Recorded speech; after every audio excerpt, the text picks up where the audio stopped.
Hello बच्चों, नमस्कार। ये कैश फ्लो स्टेटमेंट का पहला वीडियो होगा। क्योंकि हमें मालूम है ये बहुत ही डिफ़िकल्ट टॉपिक है। इसमें बहुत सी दिक्कतें आप लोग फेस कर रहे होंगे। 12th के एग्ज़ाम को ध्यान देते हुए हमने पार्टनरशिप में को रोक दिया है। एडमिशन के बाद पहले हमने कैश फ्लो को प्रायोरिटी दी है, फिर रेशियो एनालिसिस को प्रायोरिटी देंगे, उसके बाद हम आपका फिर रिटायरमेंट और रिजोल्यूशन आपको समझाएंगे। आज हमें कैश फ्लो की बात करनी है। तो कैश फ्लो पढ़ाने के पहले हमें दो चीज़ें मालूम होनी चाहिए। एक होता है कैश अकाउंट, दूसरा होता है कैश बुक, और तीसरी आपकी चीज़ होती है cash flow statement.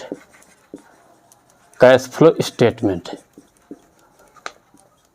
Cash flow statement. अब सबसे पहले हमें कैश अकाउंट के बारे में जानना है।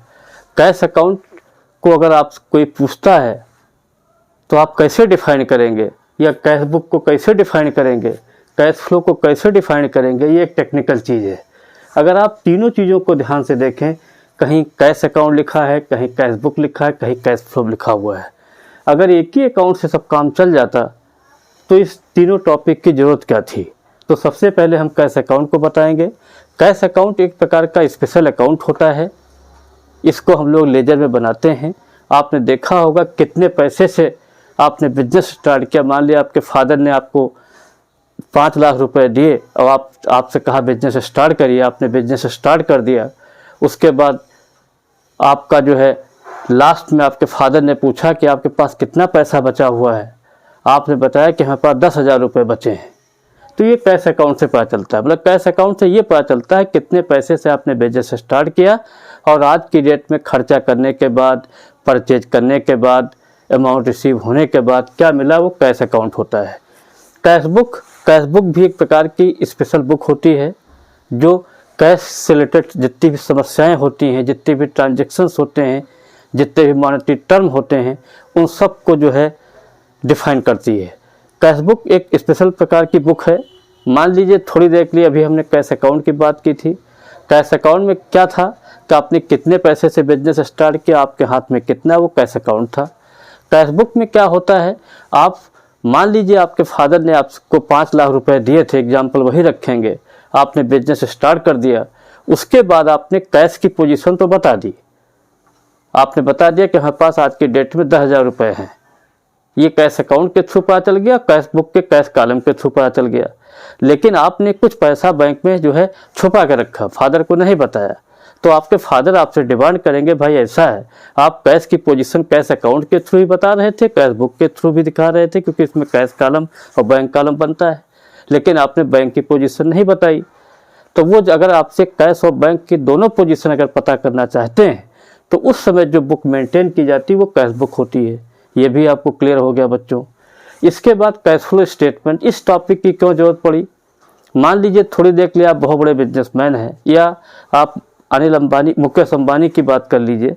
मुकेश अंबानी जानते हैं सबसे बड़े आदमी हैं आज की डेट में, ठीक है। उनका वर्ल्ड लेवल में पूंजीपतियों में या बिजनेसमैन में नाम आता है। मान लीजिए जो है उनके साथ एक दिन घटना घटती है, मतलब 250 करोड़ रुपए बिजनेस में आ गए और 350 करोड़ बाहर चले गए, और ही इज वेरी हैप्पी। मतलब 250 करोड़ आपके बिजनेस में आते हैं और 350 करोड़ आपके बाहर चले जाते हैं, और वो बहुत ज़्यादा खुश हैं। तो क्या एक्चुअली उनकी पोजीशन सही है? नहीं है, क्योंकि एक्चुअली देखा जाए पैसा तो बहुत तेज़ी से आया, बहुत तेज़ी से गया। ये तो हम कैश बुक के थ्रू भी या कैश अकाउंट के थ्रू, कैश बुक के थ्रू पता लगा लेते थे। लेकिन कैश फ्लो में हम स्पीड पता लगाते हैं, किस स्पीड से पैसा आपके बिजनेस में आया, कितनी स्पीड से गया। एक्चुअली पोजीशन ये हुई कि 100 करोड़ का देखिए आपका जो है डिफिसिट हो गया, लॉस हो गया, या पैसा जो है 100 करोड़ बहुत तेज़ी के साथ गया और 250 करोड़ आ गया, 350 करोड़ बाहर निकल गया। तो कुल मिलाकर के 100 करोड़ का पूरा लॉस हो रहा है। तो कहने का मतलब ये कैश फ्लो स्टेटमेंट एक ऐसा स्टेटमेंट होता है जो आपको इनफ्लो और आउटफ्लो के बारे में बताता है। तो now I am just going to define cash flow statement. Cash flow statement, it shows inflow inflow and outflow of cash at a specific period of time, specific period of time. इसका कहने का मतलब ये है कि जैसे आपने देखा होगा बैलेंस शीट जब आप बनाते थे तो बैलेंस शीट का एक स्पेसिफिक पीरियड होता था, लेकिन यहाँ पर ऐसा कुछ नहीं है। आप जब चाहें कंपनी के अधिकारियों पर या कंपनी के जो अकाउंटेंट होते हैं या उनके ऑफिसर्स होते हैं उनके इंस्ट्रक्शन के आधार पर कभी बनाया जा सकता है। तो it shows inflow and outflow of cash specific period of time. Cash flow में कैश का आना, कितनी चीज़ पैसा आया, कितनी चीज़ गया, वो चीज़ बताता है। In cash flow, in the cash flow statement, cash flow statement, cash flow statement, 3 activities are prepared, 3 activities are prepared। 3 प्रकार की आपकी एक्टिविटी होती है। पहला होता है ऑपरेटिंग एक्टिविटी, ऑपरेटिंग एक्टिविटी। दूसरा आपका होता है investing, investing activity.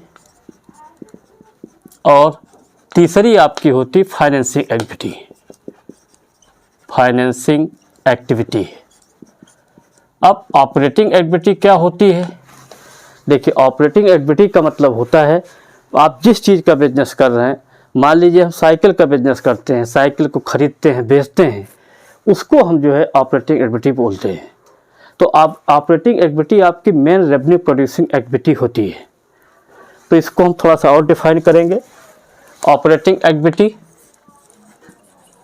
Operating activity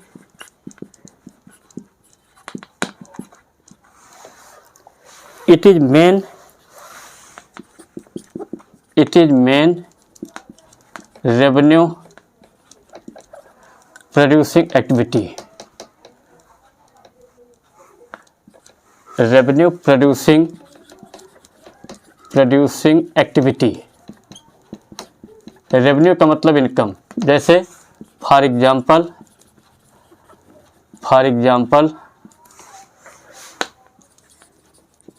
goods sold,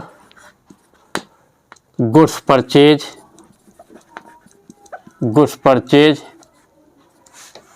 salary paid, amount receive from debtor, amount receive from debtor, amount paid to creditor, amount paid to creditor are taken place,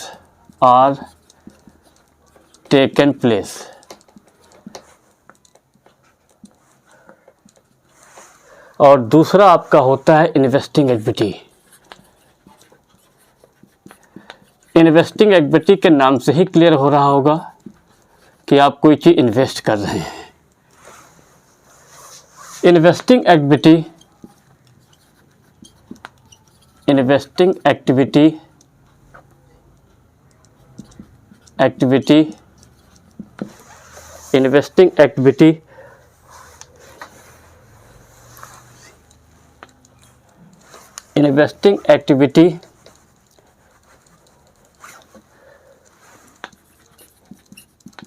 activity include purchase of assets, purchase of building,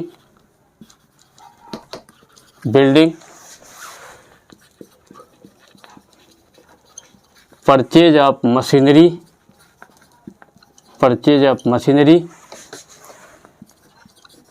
sale of land and sale of any types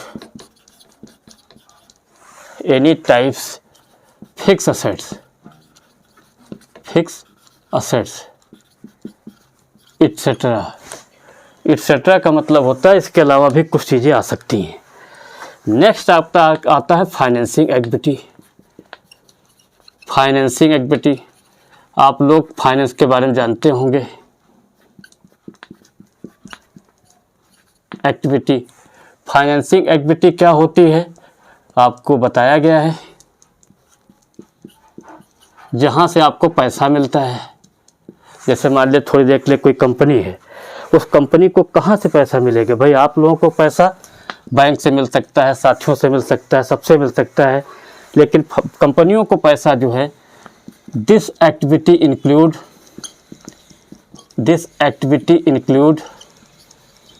includes amount received from sale of amount received from issue of shares, issue of debenture,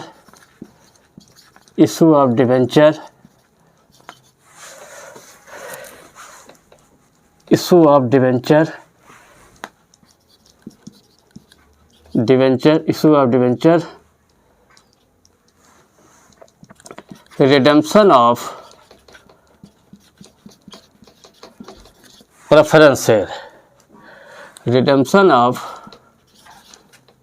preference share, and raising of loan,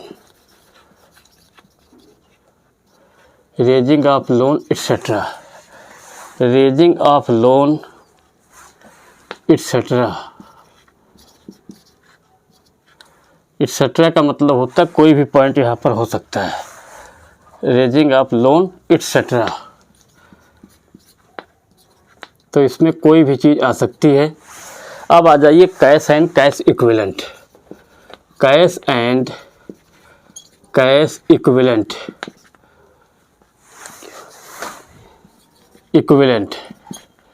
इसमें जो है कुछ चीज़ें cash के बराबर होती हैं, उनको इंक्लूड किया जाता है। जैसे कैश इन हैंड हो गया,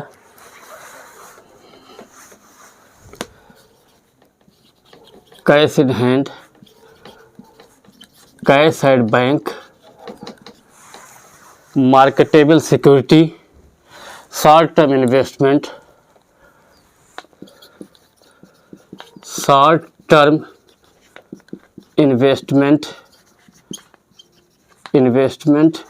इसको हम मार्केटेबल सिक्योरिटी ही बोलते हैं। Marketable security. अब इसी चीज़ को हम थोड़ा सा समझाने की कोशिश करेंगे। देखिए इसमें 3-4 चीज़ें आपके सामने आई।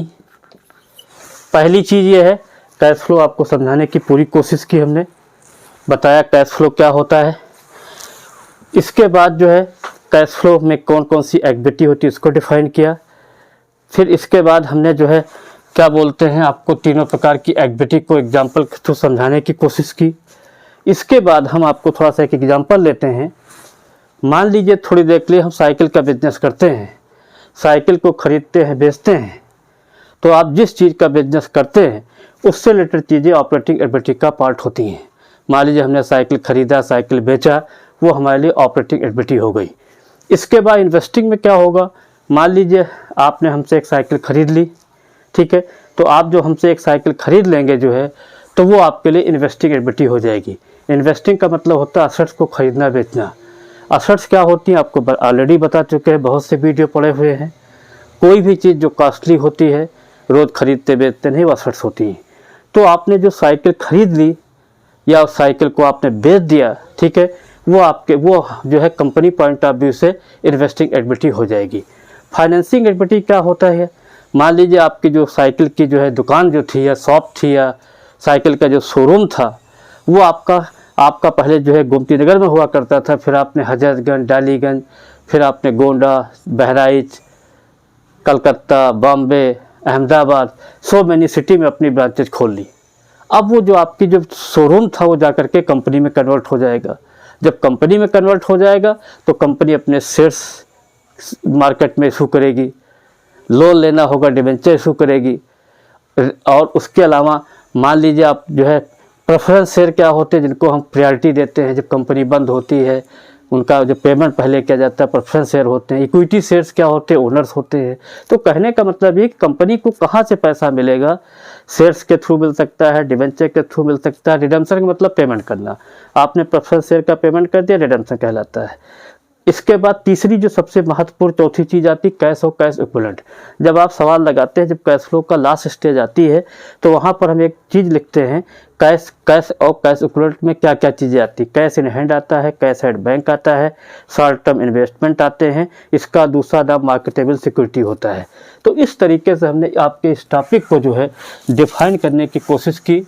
नेक्स्ट वीडियो में आपको हम जो है बहुत बढ़िया इसका जो है जो भी फॉर्मेट होगा वो चीज़ें आपके सामने हम लाने की कोशिश करेंगे। Thank you.